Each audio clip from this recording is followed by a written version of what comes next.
Hello friends and welcome to the Exams Made Simple, and we are back again with the Hindu complete newspaper analysis for 15th of June 2022। 15 जून 2022 का the Hindu newspaper analysis देखेंगे। शुरू करने से पहले जिस क्रम में हम स्टार्ट करते हैं, पहले प्रीलिम्स के क्वेश्चंस ऑफ द डे वो डिस्कस करेंगे। कंटेंट अगर आपको पसंद आ रहा है तो please do like it and do share it among your friends as well. Start करते हैं। सबसे पहले आंसर्स आपको एंड ऑफ द वीडियो जब लेक्चर खत्म हो जाएगा तो मैं आपको बता दूंगा। पहला सवाल है, which of the following statements correctly describe the term plurilateral agreement with regard to WTO.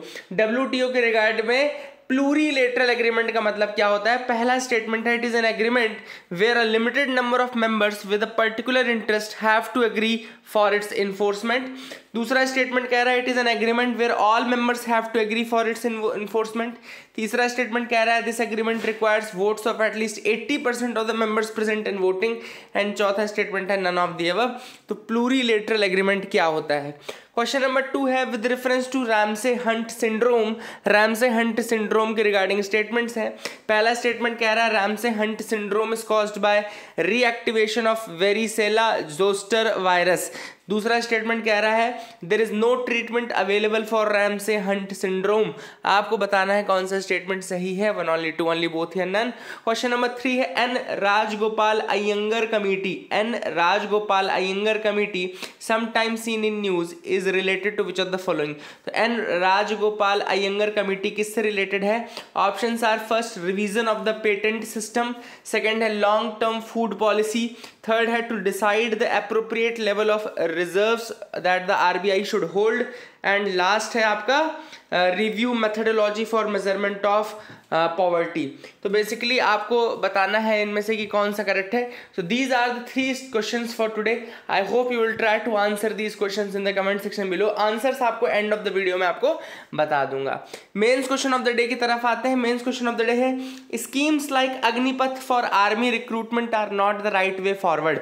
अब आज मैं आपको एक अग्निपथ स्कीम के बारे में पढ़ाऊंगा। अग्निपथ स्कीम के बारे में पढ़ाने के बाद मैं आपसे एक्सपेक्ट करता हूं कि आप उस क्वेश्चन का आंसर करिएगा कि ये जो अग्निपथ जैसी स्कीम्स हैं ये बहुत ज़्यादा कारगर नहीं साबित होंगी लॉन्ग टर्म में, और इसका नेगेटिव इम्पैक्ट भी पड़ सकता है। तो आपको बताना है कि क्या है बेसिकली, उसके ऊपर थोड़ा बहुत कमेंट कर सकते हैं आप अगर आप चाहें तो, ठीक है ना। मूव करते हैं न्यूज़ एनालिसिस पार्ट में। सबसे पहली न्यूज़ जो पीआईबी से ली गई है, पहली न्यूज़ है, national e governance service delivery assessment, NESDA, national e governance service delivery assessment. अब ये बेसिकली असेसमेंट जो है वो आपका कौन करता है? वो आपका करता है department of administrative reforms and public grievances. याद रखिएगा, department of administrative reforms and public grievances ये निकालता है। अब ऑब्वियस सी बात है, नाम से ही क्लियर है, ई गवर्नेंस सर्विस डिलीवरी असेसमेंट है ये। मतलब कि जो सर्विसेज सिटीजन्स को मिलनी चाहिए, जो सिटीजन्स को सर्विसेज या जो भी बेनिफिट्स मिलने चाहिए स्कीम्स के, वो कितने हद तक कहाँ कहाँ कैसे मिले हैं, इसका एक एनालिसिस है स्टेट वाइज, ठीक है ना। तो अब जो इसमें एनालिसिस में पहली बार जम्मू कश्मीर को इंक्लूड किया गया था, तो याद रखिएगा यूटीज़ के लिस्ट में जम्मू कश्मीर ने टॉप किया है। यूटीज़ के लिस्ट में जम्मू कश्मीर ने टॉप किया है in e governance service delivery assessment report 2021। दूसरा जो नॉर्थ ईस्ट इंडिया है, पूरा नॉर्थ ईस्ट इंडिया है, तो नॉर्थ ईस्ट इंडिया का पूरा जो पार्ट है उसमें जिन स्टेट्स ने टॉप किया है उसमें मेघालय और नागालैंड है। तो नॉर्थ ईस्ट इंडिया में पूरा आपका जो मेघालय और नागालैंड है वो टॉप स्टेट्स हैं, और वहीं पे जो rest of the remaining part बचा उसमें जो टॉप स्टेट है वो केरला है, फिर तमिलनाडु है, फिर उड़ीसा है, ठीक है ना। तो this is how the ranking works. National e governance service delivery assessment report है ये, याद रखिएगा। इसको कॉन्स्टिट्यूट किया गया था 2019 में। Another fact for you is that national e governance service delivery report assessment report was constituted इन 2019 जब फर्स्ट असेसमेंट हुआ था। फिर ये सेकेंड असेसमेंट है, this is the second assessment of that. तो ये भी आप याद रख सकते हैं, department of administrative reforms and public grievances. याद रखिएगा, department of administrative reforms and public grievances, basically that is the body which is responsible for the publication of this assessment report, ठीक है ना। तो I hope you got clarity regarding that. दूसरी news है, आज़ादी के अमृत महोत्सव के अंतर्गत निर्मला सीतारमण जी ने इनॉग्रेट किया है national museum of customs and GST. याद रखिएगा, national museum of customs and GST, ये भी पीआईबी की न्यूज़ है आपकी। National museum on customs and GST जो है वो इनॉग्रेट किया गया है और इसका नाम है धरोहर। याद रखिएगा, the name of this museum is Dharohar. It is the national museum of customs and GST. It is inaugurated in Goa. तो दूसरा भी इंपॉर्टेंट फैक्ट ही है ये कि national museum on customs and GST has been inaugurated and inaugurated where? It has been inaugurated in Goa. इसका नाम क्या है? धरोहर इसका नाम है, याद रखिएगा, this is very important. Question number 3 is एक ऐप लॉन्च किया गया है, children in street situation app. ठीक है ना, इसको लॉन्च किसने किया है? NCPCR ने लॉन्च किया है, national commission for protection of child rights. याद रखिएगा, national commission for protection of child rights ने इसको लॉन्च किया है and this is for the rehabilitation of the children. तो रिहेबिलिटेशन ऑफ चिल्ड्रन के लिए ये ऐप है। क्या नाम है ऐप का? Children in street situation app. Children in street situation app, this is the name of the app and it has been launched under Bal Swaraj portal. इसको बाल स्वराज पोर्टल के अंतर्गत लॉन्च किया गया है and this is for the rehabilitation of those children who are in street, है ना, जो स्ट्रीट में है उन बच्चों का रिहेबिलिटेशन करने के लिए चिल्ड्रन इन स्ट्रीट सिचुएशन नाम का ये ऐप NCPCR द्वारा लॉन्च किया गया है। तो आई hope you got clarity regarding these 3 news items. आगे मूव करते हैं, देखते हैं और क्या इंपॉर्टेंट न्यूज आइटम्स हैं। तो फ्रंट पेज की न्यूज़ है, WPI इन्फ्लेशन क्विकेंस टू रिकॉर्ड 15.9%। तो WPI जो इन्फ्लेशन है वो बहुत ज़्यादा बढ़ गया है। It क्विकेंस to 15.9%। 15.1 था अप्रैल में, अभी 15.9 है। तो यहाँ पे WPI इन्फ्लेशन के बारे में बता दूँ आपको। WPI इन्फ्लेशन मतलब होलसेल प्राइस इंडेक्स की हम बात करते हैं। WPI मतलब होलसेल प्राइस इंडेक्स। देखो क्या होता है, 2 तरीके के इंडेक्स होंगे। एक होगा जिसमें हम कस्टमर्स डील कर रहे हैं, मतलब हम रिटेलर्स जो डील कर रहे हैं, तो ये कंज्यूमर प्राइस इंडेक्स होता है जिसमें कि हमको जिस रेट पे सामान मिलता है। अब ये WPI क्या होता है? होलसेल रेट की बात करता है। होलसेल मतलब कि जो ट्रेडर्स होते हैं आपस में बिजनेसेस किस रेट पे खरीद फरोख्त करते हैं ना, वो होलसेल प्राइस कहलाता है। तो जब हम उस लेवल पे ट्रांजैक्शन की बात करते हैं, बल्क ट्रांजैक्शंस की बात करते हैं, जैसे हम गए तो 1 पैकेट बिस्किट खरीदते हैं, लेकिन जब ये अपने में खरीदते हैं तो 100 पैकेट, 200 पैकेट, 1000 पैकेट, 2000 पैकेट ऐसे लेते होंगे। तो ये बल्क ट्रांजैक्शंस पे जो रेट रहता है वो अलग रहता है, कंज्यूमर का रेट अलग रहता है। इसको बोलते हैं WPI। WPI में जो बास्केट है उसमें याद रखें केवल गुड्स इंक्लूडेड रहते हैं। This is very important difference between WPI basket and CPI basket. WPI के बास्केट में केवल गुड्स इंक्लूड रहते हैं, वहीं CPI के बास्केट में आपकी सर्विसेज भी इंक्लूड होती हैं। यही सबसे बड़ा डिफरेंस है बिटवीन WPI एंड CPI कि WPI केवल गुड्स को कंसीडर करता है, वहीं आपका जो CPI है वो आपका गुड्स एंड सर्विसेज बोथ दोनों को कैटर करता है। ठीक है ना। कंपोनेंट्स की अगर मैं बात करूं WPI के, तो 3 मेजर कंपोनेंट्स हैं। एक है मैन्युफैक्चर्ड प्रोडक्ट जिसका वेटेज अभी 64.2% चल रहा है, प्राइमरी आर्टिकल्स जिसका वेटेज 22.6% चल रहा है, और फ्यूल एंड पावर जिसका वेटेज 13.1% चल रहा है। ठीक है ना। तो that is the thing which is there. मतलब अप्रॉक्सीमेट करके आप 65% बोल सकते हैं, लेकिन ऐसा नहीं करना। एग्जैक्ट मैं आपको बता रहा हूँ, मैन्युफैक्चर्ड प्रोडक्ट्स का 64.2% वेटेज चल रहा है, प्राइमरी का 22.6% वेटेज चल रहा है, एंड फ्यूल एंड पावर का 13.1% वेटेज चल रहा है। तो क्या ऑर्डर पूछ सकता है, ठीक है ना। तो that is how you will remember. Primary जो आर्टिकल्स उसमें food articles and non food articles दोनों आते हैं, ठीक है ना, याद रखिएगा प्राइमरी में दोनों आते हैं। एंड WPI का बास्केट जो है बेसिकली पहले उसमें केवल 676 चीज़ें थी, अब 697 कमोडिटीज उसमें इंक्लूड कर दी गई, 697 कमोडिटीज कर दी गई। ठीक है ना। एंड ये केवल गुड्स के प्राइजेस को कैप्चर करता है, ना कि सर्विसेज के प्राइजेस को। वहीं पे CPI जो है वो रिटेल एंड पे गुड्स एंड सर्विसेज दोनों को कंसीडर करता है। तो ये बेसिक डिफरेंस है and this is how you will remember it also. आप इसको याद रखेंगे। इसको रिलीज करता है office of the economic adviser, है ना, which is in the ministry of commerce and industry. तो याद रखिएगा ministry of commerce and industry के अंतर्गत office of the economic adviser इसको रिलीज करता है। एंड बेसिकली ये वीकली बेसिस पे भी रिलीज होता है, इसलिए भी काफ़ी इंपॉर्टेंट होता है, क्योंकि इससे जो इन्फ्लेशन का एक आइडिया है वो लग जाता है गवर्नमेंट को कि भैया किस आइटम की डिमांड है, किस आइटम की नहीं है। ऑब्वियस सी बात है, ट्रेडर्स जिस आइटम को ज़्यादा खरीदने की कोशिश करेंगे उसका दाम बढ़ा हुआ दिखेगा, तो गवर्नमेंट को समझ में आ जाता है कि कौन सी चीज़ की डिमांड है और कौन सी चीज़ की सप्लाई फ्यूचर में कम हो सकती है, क्या है, ये सारा आइडिया लग जाता है WPI से। तो WPI is basically very important for policy making as well and weekly basis पे प्रेजेंट रहता है, इसलिए बहुत क्विक हैंड एक तरह से एनालिसिस आप कर सकते हैं। ठीक है, तो आई होप यू गॉट क्लैरिटी। आगे मूव करते हैं, यहाँ पे अग्निपथ रिक्रूटमेंट स्कीम की बात करते हैं। तो डिफेंस मिनिस्टर ने Agnipath recruitment scheme for youth in the armed forces for 4 years। अब देखो क्या है बेसिकली ये स्कीम, जैसे ही लिखा हुआ है youth in the armed forces for 4 years, ठीक है ना। अब यहाँ पे लगभग 46,000 मेन एंड वुमेन का रिक्रूटमेंट किया जाएगा 90 दिनों के अंतर्गत, केवल 4 साल के लिए, फर्स्ट 4 years के लिए, जिसमें ट्रेनिंग पीरियड इंक्लूडेड रहेगा।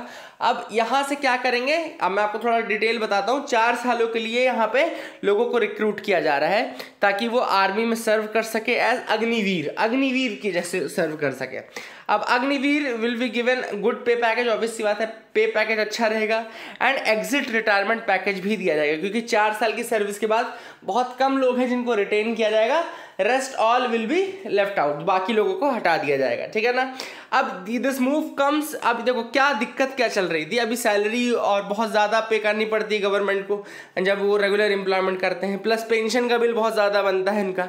तो ऐसे में गवर्नमेंट इन सारी चीज़ों को अवॉइड करने के लिए, सिर्फ मतलब अपने जो फिनेंसेस हैं उनको अपना थोड़ा मजबूत करने के लिए, प्लस कहना चाहिए कि जो सैलरी और पेंशन से बचने के लिए basically what they are doing is that, इस तरीके से कॉन्ट्रैक्चुअल असाइनमेंट कर रहे हैं for the army as well. ठीक है ना, आर्मी में भी।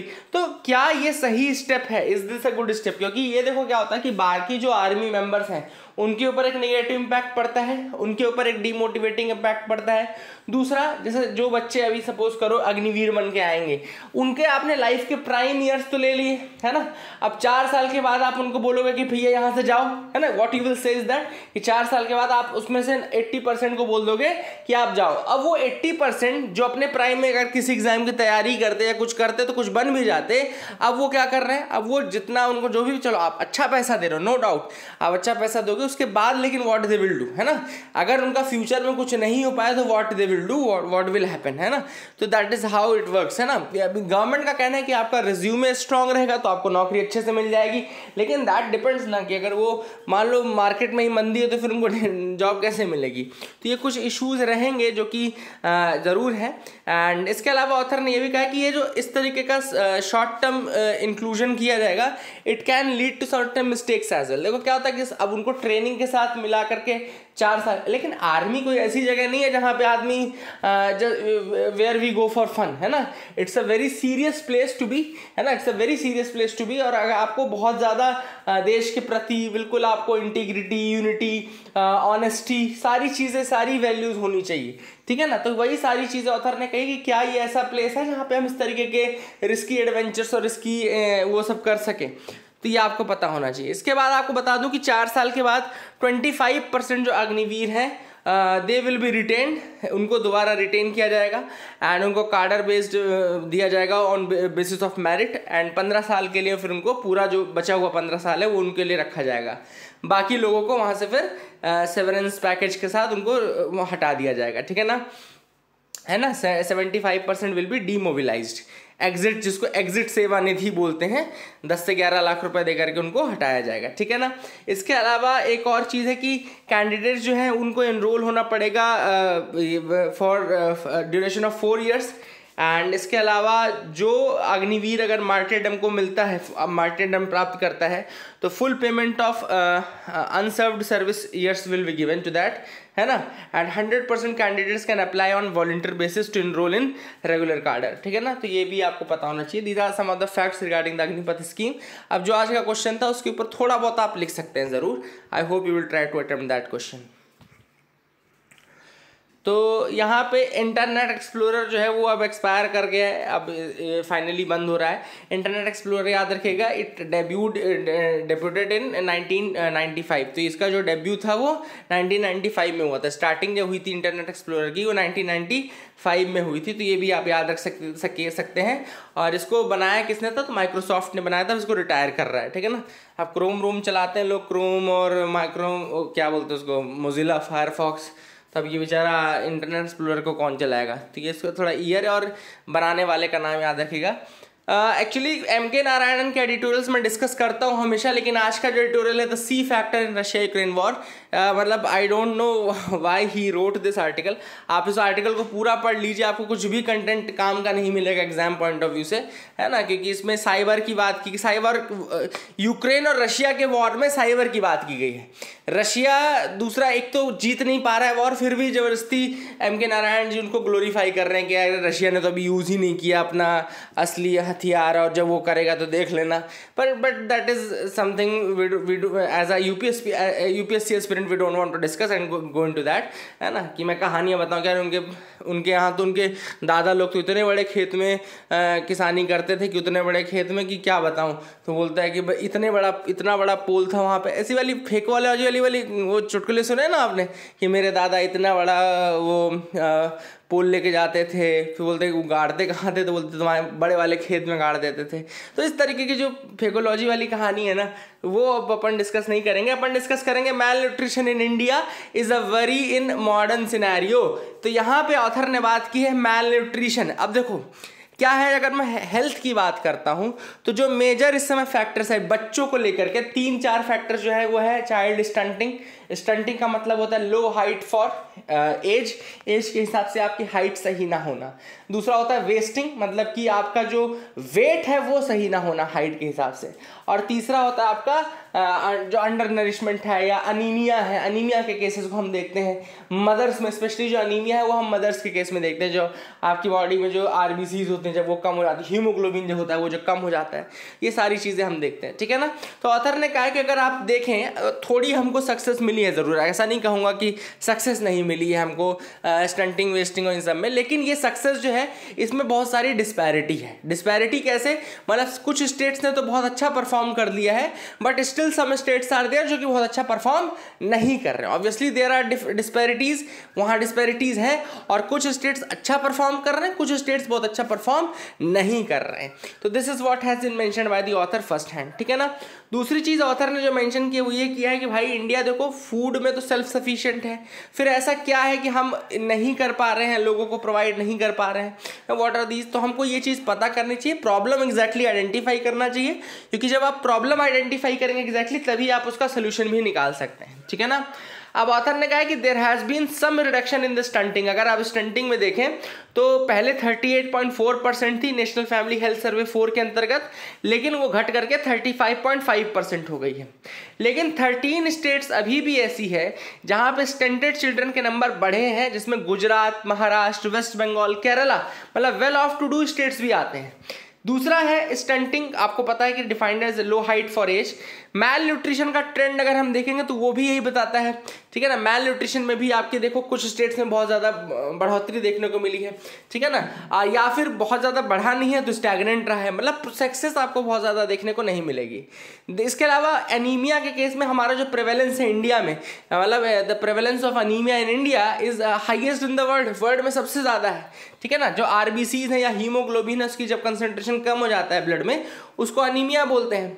तो नेशनल फैमिली हेल्थ सर्वे 5 बोलता है कि 57% of the women, 57% of the women of the age 15 to 49 years and over 67% children 6 to 59 months suffer from anaemia. तो आप देख सकते हैं कि कितने ज़्यादा जो जस्ट पैदा हुए वाले बच्चे रहते हैं वो 6 से 59 महीने के बीच में, मतलब 5 साल तक के बच्चे।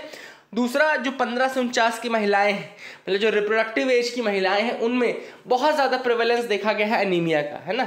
एक तो फूड हैबिट्स इतनी ज़्यादा बेकार हो गई हैं हमारे इंडिया में, स्पेशली इंडिया में, क्योंकि बाहर के लोग चलो एक्लिमेटाइज्ड हैं उसी खाने को लेकर के, लेकिन हम लोग ज़बरदस्ती का मतलब वो बनने के चक्कर में जो नॉर्मल खाना चाहिए वो सब छोड़ छाड़ के हमने कुछ और ही अपना लिया अपने फूड हैबिट्स में, है ना। मतलब एक तो दिक्कत ये है कि हम उसको स्टेटस का वो सिंबल समझने लगे। मतलब कोई व्यक्ति अगर नॉर्मल रोटी सब्जी चावल दाल खा रहा होगा तो उसको हम हंसने लगेंगे, बजाय इसके कि हम ये देखेंगे हमारी थाली में अगर किसी व्यक्ति के थाली में पिज़्ज़ा बर्गर रखा है तो वो ज़्यादा अच्छा माना जा रहा है। तो ये थोड़ा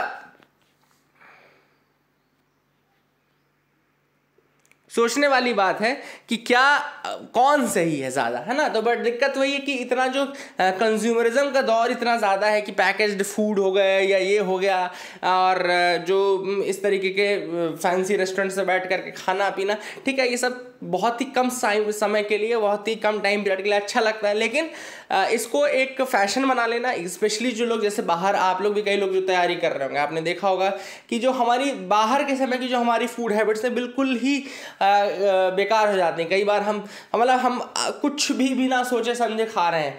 तो वही सारी चीज़ें हैं कि ये सारे रीजंस है। ऐसा नहीं कि देखो, इट्स नॉट दैट कि अगर आप खाना खा रहे हैं प्रॉपर, आपको 3 टाइम का खाना मिल रहा है तो आप बहुत हेल्दी होंगे। This is not the thing.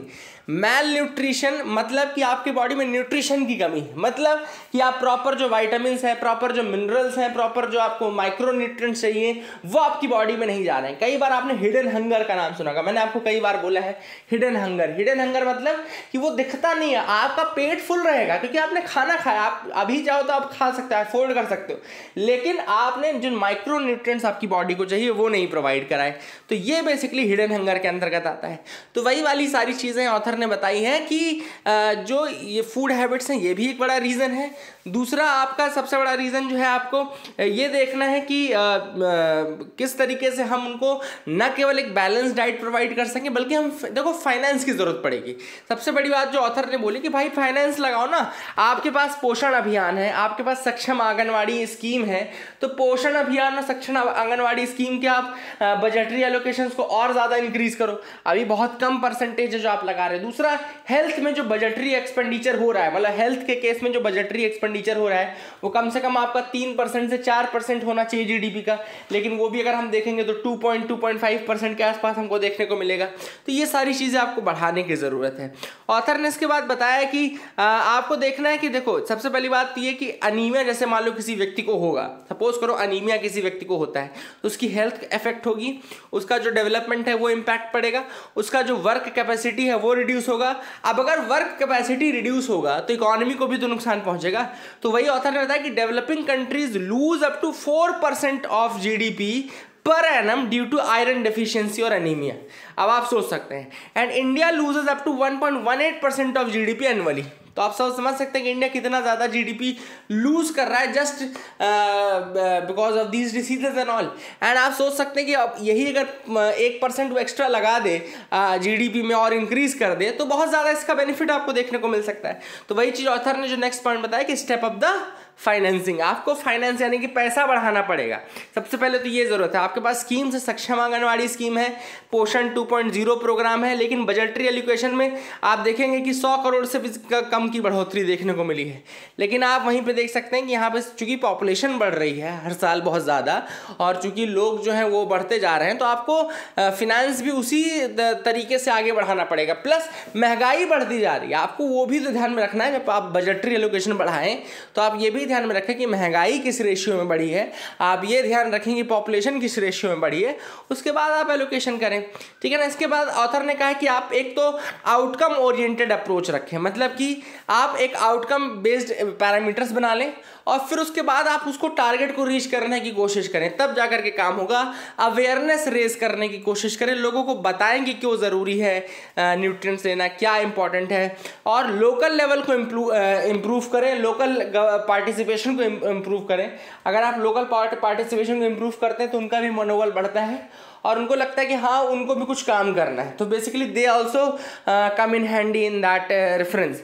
तो ये सारी चीज़ें, प्लस वल्नरेबल ग्रुप्स को टारगेट करिए, जहाँ भी आपको लगता है कि जैसे एल्डरली हो गए, प्रेग्नेंट वुमेन हो गई, जिनको स्पेशल नीड्स है, यंग चिल्ड्रन है, तो ऐसे जब आप वल्नरेबल ग्रुप्स को टारगेट करेंगे रादर देन हे वायरिंग इधर उधर कहीं पे भी दौड़ रहे हैं, तो ज़्यादा आपको टारगेटेड रिजल्ट्स देखने को मिलेंगे। तो these are some of the things which are there. Then author ने कहा है कि एजुकेशन, बेसिक एजुकेशन, और आप उनको जनरेट करिए बेसिक एजुकेशन, जनरल अवेयरनेस। कहा जाता है कि अगर मदर्स एजुकेटेड हैं और उनको अगर नॉलेज है, अवेयरनेस है, तो बहुत ज़्यादा मतलब बेनिफिट होता है उसको भी और उसके बच्चे को, प्लस उसकी फैमिली को भी। तो कोशिश करिए कि स्पेशली विमेन चाइल्ड को, स्पेशली विमेंस को आप शिक्षा प्रदान करें, उनको जनरल अवेयरनेस प्रदान करें, उनको एजुकेशन प्रदान करें। तो these are some of the steps which have been mentioned by the author in this article. इसके बाद ऑथर ने कहा है कि there should be a process to monitor and evaluate the performance. आपको एक परफॉर्मेंस इवैल्यूएशन भी करना चाहिए रेगुलर टाइम पीरियड पे। एक कमेटी भले बना दो जो कि रेगुलरली डिलिब्रेट करेगी, पॉलिसी डिसीजंस लेगी और इसकी स्कीम की जो सक्सेस है उसको भी मॉनिटर करती रहेगी। तो ये सारी चीज़ें ऑथर ने यहाँ पे मेंशन किया। आई hope you got clarity regarding that. Google का नया चैटबॉट है जिसका नाम है LAMDA, जिसको क्या बोलते हैं, language model for dialogue applications, है ना। लैम्डा, एक लैम्डा साइन भी होता है ना, मैथमेटिक्स में भी हमने पढ़ा है, तो लैम्डा बोल सकते हैं आप उसको। It is language model for dialogue applications, language model for dialogue application. अब जैसे चैटबॉट क्या होता है, आपने कोई वेबसाइट खोली, आपके पास जैसे आपने IRCTC खोला होगा, आपके पास आस्क दिशा करके आता है ना, या फिर एयर इंडिया की वेबसाइट खोलो तो उसमें महाराजा करके कुछ लिखा आता है ना, तो वो चैटबॉट होता है। इसमें आप डायरेक्टली आप उससे कुछ भी चैट करिए, वो आपको रिस्पॉन्स करेगा। अब ये जो इंडिया की ये चैट बॉक्सेस हैं, ये क्या है, टारगेटेड चैट बॉक्स हैं, ये प्री मेडिटेटेड चैट बॉक्स है। जैसे ये खुलेंगे तो ये आपको ऑटोमेटिकली कुछ चीज़ें बताएंगे, जैसे इनमें से सेलेक्ट करिए कि आपको प्राइस के लिए चाहिए, पेमेंट के लिए चाहिए, टिकट बुकिंग करनी, क्या करना है, ठीक है ना। लेकिन जो ये लैम्डा है, जो गूगल ने लैम्डा बनाया, ये एक AI है। AI मतलब कि ये वो प्री मेडिटेटेड बस नहीं करेगा, अगर आप नॉन डायरेक्टेड बात भी उससे करेंगे तो भी वो रिस्पॉन्स करेगा। लेकिन आज की दिशा के केस में वो सॉरी बोल देगा आपसे, मतलब वो कहीं और आपको ट्रांसफर कर देगा, but it will not be able to reply. लेकिन जो ये आपका अमेजन का लैम्डा है, ये सॉरी अमेजन का बोल रहा है मैंने, गूगल का जो लैम्डा है, this is basically AI based, and AI based होने के कारण ये आपसे पूरा बातचीत कर सकता है, ठीक है ना। इसको बनाने के लिए न्यूरल नेटवर्क्स लगते हैं। न्यूरल नेटवर्क्स मतलब कि ये क्या करते हैं, जैसे ब्रेन में आपका क्या है, ब्रेन और बॉडी जो है वो न्यूरॉन से कनेक्टेड है ना, न्यूरॉन मैसेज कैरी करते हैं, ब्रेन तक पहुंचाते हैं। उसी तरीके से ये जो आर्टिफिशियल मिमिकिंग होती है मशीन्स में, उसमें जो पूरा आप वेब ऑफ एक तरीके से न्यूरॉन्स को वो करने की कोशिश करते हो, रेप्लिकेट करने की कोशिश करते हो, मैश बनाते हो प्रॉपर, और इसी को आप क्या बोलते हैं, आर्टिफिशियल न्यूरल नेटवर्क्स बोलते हैं। और आर्टिफिशियल न्यूरल नेटवर्क को आपको ट्रेन करना पड़ता है। जैसे आपने उसको लगभग 50,000 कैट्स के फोटो अलग अलग दिखा दिए अलग अलग पोजीशन में, तो अब फ्यूचर में कभी भी कोई भी ऑब्जेक्ट आएगा उसके सामने, अगर वो कैट है तो वो उसको पहचान लेगा, है ना, क्योंकि उसने 50,000 अलग अलग तरीकों से उसको देखा हुआ है, उसकी ट्रेनिंग ली हुई है, ठीक है ना। तो that is how it works basically. I hope you got clarity regarding that, आपको समझ में आ गया होगा। आगे मूव करते हैं, देखते हैं और क्या इंपॉर्टेंट न्यूज़ आर्टिकल्स हैं। अग्निपथ स्कीम मैंने आपको बता ही दी है। PM lauds unsung heroes of freedom struggle, तब PM ने अनसंग हीरोज के बारे में कुछ बोला था। तो कौन कौन के बारे में बोला था, तो वसुदेव बलवंत फड़के पहले थे, Vasudev Balwant Phadke. He is known as the father of Indian armed rebellion, याद रखिएगा, Vasudev Balwant Phadke was known as the father of Indian armed rebellion. अगर आपसे कोई पूछे कि who is known as the father of Indian armed rebellion, तो Vasudev Balwant Phadke was known as the father of Indian armed rebellion. He was an Indian independence activist and revolutionary, जो कि India independence चाहते थे from colonial rule. Phadke was moved by the plight of the farming community, basically farming community के plight से ये move हुए थे, and he believed that swaraj was the only remedy for their ills, और उनको लगता था कि स्वराज जो है वो एकमात्र रेमेडी है। दूसरे जो अनसंग हीरो हैं उनका नाम है अनंत लक्ष्मण कन्हेरे। तो अनंत लक्ष्मण कन्हेरे जो हैं वो भी इंडियन इंडिपेंडेंस फाइटर थे। ही बिलोंग टू अ ब्राह्मण family and he shot the collector of Nashik in British India. तो इन्होंने कलेक्टर ऑफ नासिक को शॉट किया था ब्रिटिश इंडिया में, जैक्सन नाम का था। The murder of Jackson was a very important event in the history of Nashik and Indian revolutionary movement in Maharashtra. तो ये एक इंपॉर्टेंट फैक्ट था। Then Vishnu Ganesh Pingle, Vishnu Ganesh Pingle was a Indian revolutionary member of Ghadar Party. He was one of those executed in 1915 following the Lahore conspiracy trial for his role in the Ghadar conspiracy. तो याद रखिएगा, विष्णु गणेश पिंगले जो थे वो गदर पार्टी के भी मेंबर थे, इनको एग्जीक्यूट किया गया था। लाहौर कॉन्स्पिरेसी में भी इनका नाम था, लाहौर कॉन्स्पिरेसी ट्रायल में, गदर कॉन्स्पिरेसी में भी इनका नाम था, ठीक है ना। आई hope you got clarity regarding that, है ना। आगे मूव करते हैं, देखते हैं और क्या इंपॉर्टेंट न्यूज आर्टिकल्स है जिनके बारे में डिस्कस करना है। UK will send asylum seekers to Rwanda. तो यूके में अब जो असाइलम चाहता है जो भी व्यक्ति, वो रवांडा जाने के लिए तैयार रहे, तो इससे तो फिर कोई मांगेगा ही नहीं इनसे अच्छा, तो है ना। तो दैट विल हैपन। फ्रांस की एक कंपनी है जिसका नाम है ये आपका Total Energies SE, that will jointly create world's largest green hydrogen ecosystem in Gujarat Kutch region. तो अदानी ग्रुप के साथ मिलकर के ये जो टोटल एनर्जीज SE है, ये वर्ल्ड का लार्जेस्ट ग्रीन हाइड्रोजन इकोसिस्टम जो है गुजरात के कच्छ रीजन में स्टार्ट करेंगे। तो ये तो पहले तो बस इतना याद रखो अभी कि फ्रांस की कंपनी है टोटल एनर्जी, उसके साथ कौन कोलैबोरेट कर रहा है, इंडिया का अदानी पावर कोऑर्डिनेट कर रहा है। क्वेश्चन के आंसर्स मैं आपको बता देता हूँ। आज के जो क्वेश्चंस पूछे थे, तो पहला सवाल पूछा था कि प्लूरिलेटरल एग्रीमेंट क्या होता है। तो इसका आंसर होगा A, agreement where limited number of members with a particular interest have to agree for its enforcement. दूसरा क्वेश्चन पूछा था रैमसे हैंड सिंड्रोम के रिगार्डिंग, इसका आंसर भी ए है। देखो दूसरा स्टेटमेंट कि इसमें कोई ट्रीटमेंट अवेलेबल नहीं है, गलत है। तीसरा सवाल था एन राजगोपाल अयंगर कमेटी, तो ये 1957 में for the revision of patent system, इसका आंसर भी ए है। तो triple A will be the answer for today. That is it for the day. Keep loving us, keep sharing us. Thank you, have a nice day.